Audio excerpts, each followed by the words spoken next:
In a quiet town that most people outside the county had never even heard of, there stood a small hospital that everyone trusted. It wasn't large, it wasn't modern, and it didn't even have the kind of advanced equipment that city hospitals had. But for the people living in that town, this hospital was home. It was where babies were born, where grandparents were treated, where neighbors visited their loved ones when they were sick. And at the very center of it all was one man, Dr. Charles Morton. He wasn't just a doctor. To the people there, he was almost like a guardian. He was tall with neatly combed gray hair, glasses that made him look wiser than most, and a voice that always sounded calm. Whenever he spoke to patients, there was a kind of warmth in his tone that made people believe him instantly. He would place his hand on your shoulder, look into your eyes, and tell you that everything would be all right. And people believed him. Everyone did. For years, families trusted him with their sick children, their aging parents, their injured workers. His reputation was spotless. People often said things like, "Dr. Morton saved my father," or "He stayed up all night just to watch over my son." Stories about his dedication spread through the town like gospel. He was seen at church on Sundays, he sponsored local events, and he even donated money to repair the school roof when no one else could. To the town, Dr. Morton was more than a doctor. He was family. But if you looked closer, there was something strange. Over the years, people began to notice that patients admitted under Dr. Morton's care didn't seem to come home. At first, no one thought much of it. After all, hospitals were places where people died. Illness, complications, sudden heart failure. Those were normal tragedies that families had to face. And every time a patient died under Dr. Morton's care, he was there, standing at the bedside, whispering words of comfort. He would tell families, "We did everything we could." And he would lower his head, as if he carried the weight of their pain. People cried on his shoulder, grateful that at least someone cared so deeply, but the numbers didn't make sense. It wasn't just a few patients, it was dozens. Then hundreds. Over the span of years, people realized that whenever someone was admitted to that hospital, they never seemed to recover enough to return home. They either died suddenly, or the hospital would quietly announce that they had complications and passed away in the night. Families who asked questions were often met with medical explanations they didn't understand. Dr. Morton used complicated words that sounded smart and technical, words that made people feel like they weren't qualified to doubt him. And so they didn't. They nodded. They grieved, and they moved on, but there were whispers. Behind closed doors, neighbors would murmur to each other that something wasn't right. A young man in his 20s had gone in for something as simple as dehydration, and 3 days later he was pronounced dead. A mother of 2 was admitted for pneumonia, and within a week she was gone. Even children who came in with fevers were quietly declared as lost to complications. The numbers didn't lie, but no one dared to accuse Dr. Morton. He was the town's savior. Who would dare point a finger at the only doctor who cared enough to stay in this small, forgotten place when he could have left for a better job in the city? There was another detail, something even more unsettling. Families often said that when their loved ones were declared dead, they were never allowed to see the body for long. Sometimes they weren't allowed to see it at all. The hospital had excuses. "We already moved them." The body is being prepared. It's best to remember them the way they were. At first, people accepted these answers. But over time, more and more families began to realize they never really got closure. They never saw the faces of their loved ones again after they were admitted. Just a quick glance, or sometimes nothing at all, before the hospital hurried the process along. There was one story that really shook the town. An elderly woman named Margaret had been admitted for what was supposed to be a routine checkup. She was healthy, strong for her age, and her family expected her to be home in a day or 2. But she never came home. Dr. Morton explained that she had suffered a sudden and unexpected collapse. The family was devastated, but they trusted him. When they asked to see her body, they were told it was already taken away. That night, one of her relatives swore he saw her face in the hospital window, pale, staring out into the dark street. He thought it was grief playing tricks on him, but he never forgot what he saw. The truth was that the town didn't want to believe anything bad about Dr. Morton. He was all they had. Accusing him would mean tearing down the only figure who gave them comfort. So people chose silence. They buried their dead, whispered their doubts, and convinced themselves that bad luck was to blame. But deep inside, everyone knew that something about that hospital was wrong. What made it worse was how normal everything seemed on the surface. During the day, the hospital looked ordinary. Nurses moved around with charts. The reception area smelled faintly of disinfectant, and the halls echoed with the sound of footsteps and the occasional cough. But there was always a shadow, always a heavy feeling in the air, as if the walls themselves carried secrets. Families said that when they walked their loved ones inside, they felt as though they were saying goodbye forever. Even before Dr. Morton had the chance to speak, and Dr. Morton himself. There was something about his eyes. They were calm, yes, but too calm. Like he already knew the outcome before anything began. When he promised that he would take care of everything, it sounded comforting but also final. As if he wasn't making a promise, he was making a decision. And no one ever questioned him. Years later, people would look back and wonder how they had missed it. How they ignored the signs. How they let one man carry the power of life and death unchecked. But in that moment, in that town, in that small hospital with the peeling paint and the dim hallways, Dr. Morton was untouchable. He was trusted, respected, and worshipped. And behind that trust, behind that smile, he was hiding something dark. What no one knew then was that the hospital wasn't just a place where people died naturally. It was a place where people disappeared, where lives were taken without reason. And the scariest part was that everyone in town played a role in letting it happen, by choosing to stay silent, by choosing to trust, and by choosing to believe that their doctor could never be capable of such horror. But soon the silence would be broken, and when it was, the truth would be far worse than anyone could have imagined. Emily had worked at the hospital for almost 3 years. She was young, only in her mid-20s, and she believed in helping people. When she first started, she admired Dr. Morton like everyone else did. She thought he was brilliant, kind, and dedicated. But over time, she began to notice the same patterns that the townspeople whispered about. Too many patients came in and too few ever left. Too many deaths were brushed off as complications. And too many families were denied a final moment with their loved ones. At first, she tried to dismiss her worries. She told herself that maybe this was just how things were in a small hospital.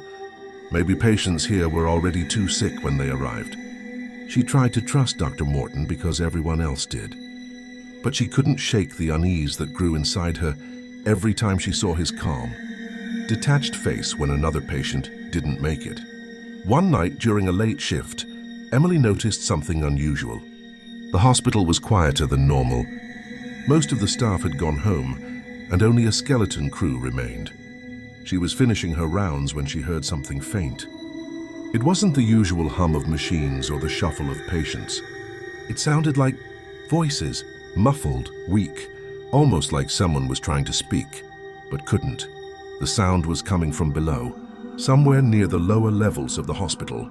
The problem was, as far as Emily knew, the hospital didn't really have a basement, just a storage area. Curiosity gnawed at her. She told herself she was imagining it, maybe just tired.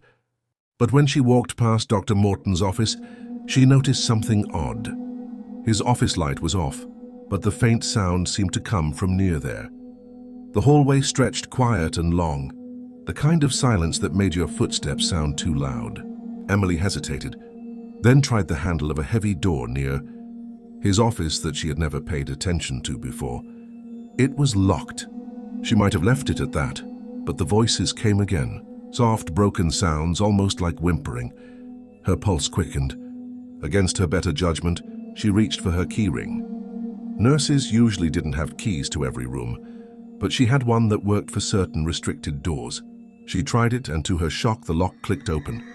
The air that spilled out was colder, heavier, and carried a faint metallic smell that made her stomach twist. She stepped inside.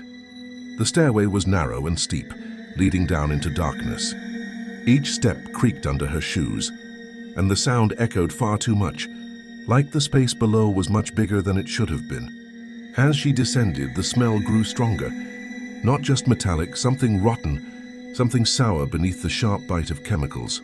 She thought about turning back, but the muffled voices grew clearer, and some part of her knew that whatever was down there, she had to see it.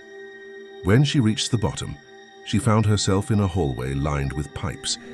A single flickering bulb lit the space, casting long jerking shadows across the walls. Ahead, another door stood slightly open, a pale light spilling out.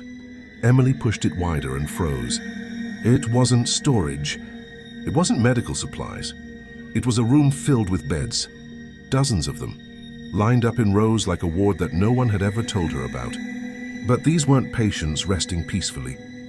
They were strapped down, their wrists and ankles bound with thick leather restraints, their bodies thin and pale. Machines hissed softly, pumping fluids into their veins, keeping them alive. Their eyes were open, wide, glassy, and full of silent terror.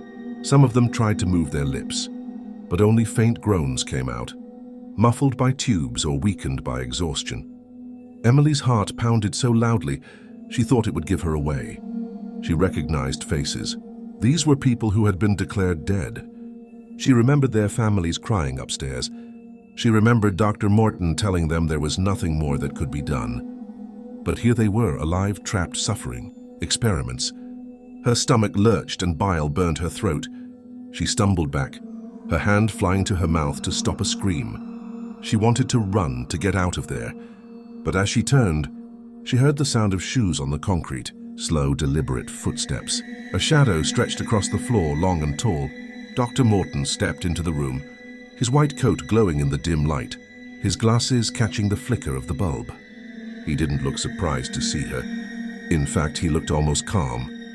The same calm he showed families when he told them their loved ones were gone. "Emily," he said softly, his voice steady, almost kind, "I was wondering when you would find this place." Emily's breath hitched. She couldn't form words. She just shook her head, tears stinging her eyes. Morton walked closer, his hands clasped behind his back, like a teacher about to explain a lesson. "You've been curious for a while now, haven't you? You've noticed the patterns, the patients who don't leave, the ones we lose."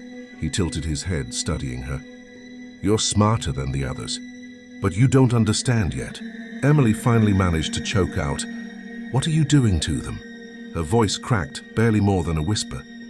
He smiled faintly, and it was the coldest thing she had ever seen. "I'm keeping them. They're not gone, Emily, they're still here. I've given them a new purpose." He gestured toward the rows of restrained bodies, their hollow eyes following the sound of his voice. "Science has limits. Morality has limits. But here I've removed those limits.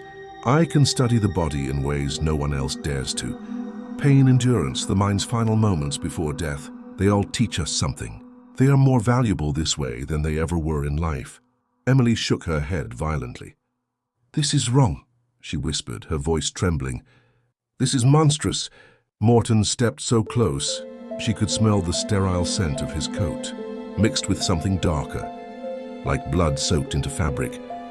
He leaned slightly toward her ear and whispered, "Once you're admitted here, Emily, you don't go home ever." Her chest tightened.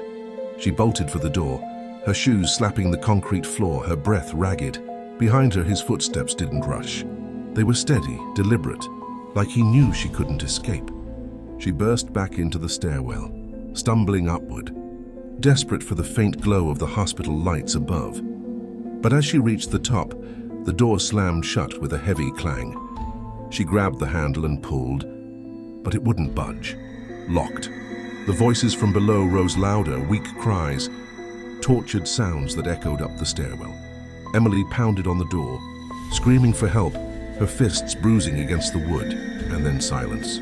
No footsteps. No sound from Dr. Morton, just silence. Slowly, she turned her head toward the darkness below. The flickering light in the basement had gone out. All that remained was the faint hiss of machines, and the feeling of countless eyes staring at her through the dark. And in that moment, Emily realized something that made her blood run cold. No one would believe her. No one would come for her because in this town, Dr. Morton was the hero, and she had just seen the truth he had hidden for years. What happened to Emily after that night was never clear. The next morning, she didn't show up for her shift. Her apartment was empty, her belongings untouched, her phone left on the table. The hospital told staff she had moved away suddenly, and no one questioned it, just like with the patients. The town chose silence, and Dr. Morton kept working, admitting new patients, smiling that same calm smile that hid everything. After Emily vanished, the town barely raised an eyebrow. People accepted the hospital's explanation without question. She moved away, they said. She found a better job in the city. No one asked why she left so suddenly, why she left all her belongings behind, or why she didn't even tell her closest friends goodbye. It was easier to accept the lie than to face the possibility that something darker was happening inside their trusted hospital. Life in the town continued as if nothing had changed, but the silence surrounding Emily's disappearance weighed heavy on those who remembered her. A few whispered late at night that she must have found out something she wasn't supposed to, but they didn't dare say it out loud during the day. Not when Dr. Morton was still walking the halls, greeting everyone with his calm smile, shaking hands at church, attending town meetings, and pretending nothing was wrong. But there were cracks in the surface. A janitor once swore he saw Dr. Morton wheeling a patient into the basement in the dead of night, long after visiting hours. When he tried to speak up, he was told he had imagined it, that he was tired and mistaken. A young boy admitted for appendicitis never came home, and when his mother demanded to see his body, she was told it had been transferred for research. Transferred where? No one could say. The woman screamed and cried in the hospital lobby, but eventually her voice broke into silence as neighbors pulled her away and reminded her not to accuse the only doctor they had. People wanted to believe, but deep down, doubt began to grow. The hospital itself seemed to change after Emily's disappearance. The building felt colder, the hallways darker. Lights flickered more often, and even in broad daylight, shadows seemed to stretch unnaturally long against the peeling walls. Nurses whispered that they sometimes heard voices coming from the basement, faint moans and whispers that didn't sound like machinery. Some claimed they saw patients they knew had been declared dead, staring out from windows at night, their pale faces barely visible through the glass, before vanishing back into the darkness. And always Dr. Morton dismissed it with a calm word, an easy explanation. He had a way of speaking that made people doubt their own eyes and ears, that made them feel foolish for questioning him. Then came the day the hospital finally shut down. It happened quietly, almost without warning. Officially, it was said that funding had run out, that the small town couldn't support the costs anymore, that patients were better off being sent to the larger hospital in the city. No one protested. By then, too many people had lost too many loved ones inside those walls. Too many unanswered questions hung in the air. The building was left empty, its doors locked, the windows boarded. But everyone in town knew that something was still inside. Strange stories began almost immediately. Teenagers who dared each other to sneak in said they heard the sound of machines, still humming below the floors, as if the basement had never been shut down. Some said they heard voices calling their names in the dark, weak and broken, begging to be set free. Others swore they saw Dr. Morton himself wandering the halls, his white coat glowing faintly in the shadows, his eyes glinting like he was still watching, still choosing his next patient. No one ever stayed inside for long. The air grew heavy. The smell of rot seemed to seep from the walls, and those who lingered said they felt cold hands brush against their arms, tugging them back toward the stairwell that led down to the basement. The police never launched an investigation. There were no official reports tying Dr. Morton to any crime. Families who had lost loved ones demanded answers at first, but their voices grew weaker when nothing ever happened. It was easier to move on, to pretend that the dead were simply gone, than to fight against the memory of what they might have really endured. And Dr. Morton himself, he disappeared not long after the hospital closed.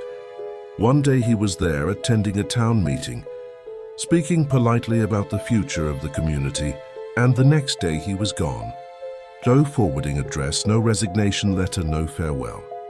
His house was found empty, his belongings abandoned, his bed still made.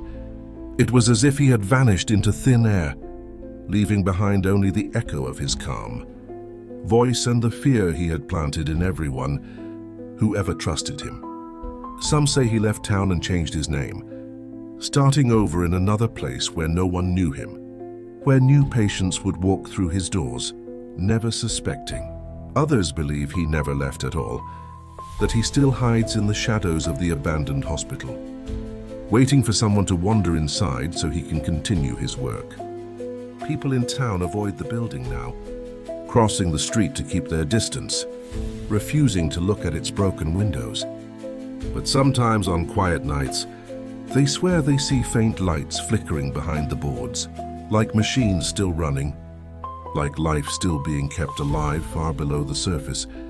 The most disturbing thing is that no one knows the full truth. How many patients were taken? What exactly was done to them? Were they killed, or are some still down there, trapped in endless experiments that never let them die?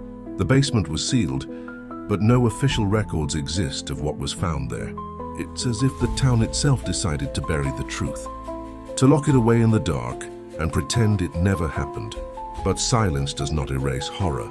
It only allows it to fester, to grow in the shadows, until the whispers become louder than the lies. Even now, decades later, people say the hospital is cursed. Travelers passing through the town sometimes stop out of curiosity, drawn by the rumors, but locals warn them away.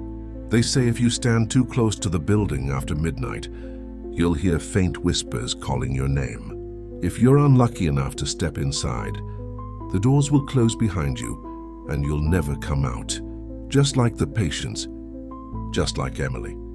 And if you look closely at the broken windows, you might see a pale face watching you, lips moving silently as if begging for help. But the scariest story of all is that sometimes on stormy nights, a figure in a white coat is seen standing just beyond the doorway, glasses glinting in the flash of lightning, his calm voice carried on the wind. Once you're admitted here, you don't go home ever. Dr. Morton was never arrested, never punished, never even questioned. His legacy remains hidden in whispers and broken memories, in families that never saw their loved ones again, in a hospital that stands like a tombstone in the middle of town. And the truth is, he may still be out there, because men like him don't stop. They just move. They find new places, new patients, new victims, and no one ever realizes what's happening until it's too late. So if you ever find yourself in a small town, sick and desperate, and a calm doctor looks at you with a warm smile and promises that everything will be all right, remember this story. Remember the hospital where hundreds were admitted and none ever went home. Remember the doctor who vanished into the shadows with his experiments unfinished. And remember that sometimes the scariest monsters are not the ones hiding in the dark, but the ones we choose to trust.